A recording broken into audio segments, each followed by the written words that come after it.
విధానం అండి. చింతపండు పులిహోర ఫస్ట్ చింతపండు నానబెట్టుకోవాలండి. నానబెట్టుకొని ఇలా పిసుక్కొని పెట్టుకోవాలి. కొంచెం ఇట్లా పెట్టుకోవాలండి. మరి ఎక్కువ వాటర్ పోయిద్దండి. చిక్కగా ఉంటే తొందరగా ఉడుకుద్దండి పులుసు. ఇలా పోసేసుకోవాలండి.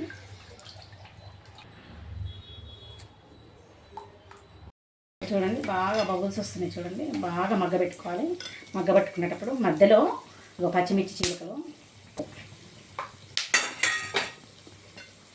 ఇలా కలబెట్టుకోవాలి. దగ్గర పడ్డదాన్ని కలబెట్టుకోవాలి.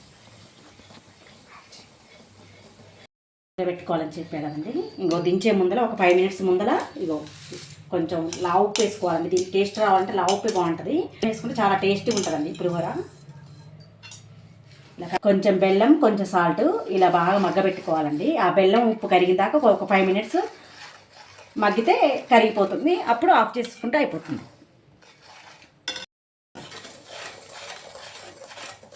ఉప్పు బెల్లం పులిహోర కోసం తాలింపు పెట్టుకుందండి. ఇలా బాండిలో నూనె పోసుకొని ఇగో పల్లీలు తగినన్ని, శనగపప్పు పచ్చెనగపప్పు అంటారు, పప్పు, ఆవాలు, జీలకర్ర బాగా వేగాలండి. ఇలా ఎర్రగా వేగిన తర్వాత చీలికలు, కొన్ని ఎండుమిర్చి చీలికలు వేసుకొని మగ్గనివ్వాలి. మధ్యలో కలుపుకుంటూ ఉండాలి. కొంచెం మెత్తటి ఉప్పు వేసామంటే ఎర్రగా మగ్గుతాయండి, తొందరగా మగ్గుతాయి. అందుకే కొంచెం ఉప్పు వేసుకోవాలండి. దించే ముందర కొంచెం పసుపు కొంచెం ఇంగు వేసి సరిపోతుందండి. కొంచెం కరివేపాకు.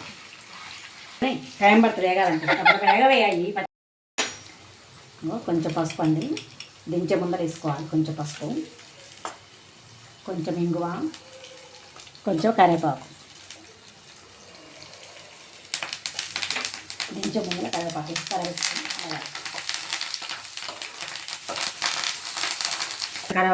వేసుకోవాలండి. ఈ పులుసు ఉడకబెట్టి పెట్టుకుని సంవత్సరం పాటు నిల్వ ఉంటుందండి. తాలింపు కోసం అండి చింతపండు పులిహోర తాలింపు పెట్టుకున్నాము.